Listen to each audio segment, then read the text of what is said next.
The European Space Agency contributes to monitoring our oceans for space in many different ways. First and foremost, we design, build, launch and operate many different satellite systems that allow us to take full benefit of those measurements to study the ocean, both from an operational perspective, but also in a long-term climate monitoring perspective. These data are unique evidence of how our ocean is working and changing, and they provide the evidence base that both underpins policy, monitors the impact of policy, and helps us to set policies in the first place. The contribution of the European Space Agency in these respects is second to none. We fly one of the largest fleets, if not the largest, most proficient ocean Earth observation system in the world for oceanography.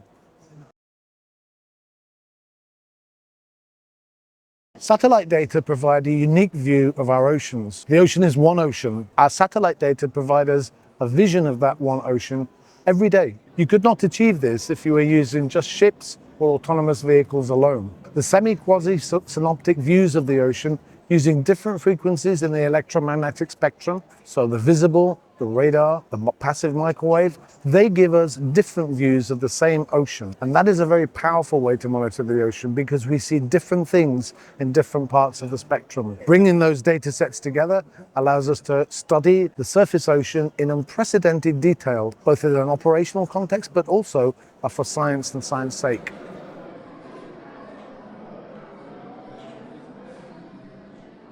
The European Space Agency is trying to make sure that we have the best data from space to study our oceans, with a societal benefit, a governmental benefit, both the international and the national level, but also for citizens around the world. Understanding our ocean is key to understanding climate change. The oceans are the largest heat sink, and at the same time they provide a means to bring a huge amount of carbon into the ocean that can be sequestered deep in the ocean through the biological pump. As biology uptakes the carbon, the biology in the ocean dies, and that detritus sinks to the bottom of the ocean where the carbon dioxide can be locked away. The European Space Agency, working together with EUMETSAT, Mercator Ocean, the European Commission and many other space agencies around the world, strives to make sure that we have the best measurements to serve the best science, and in order to have a more sustainable ocean. Without blue, there can be no green.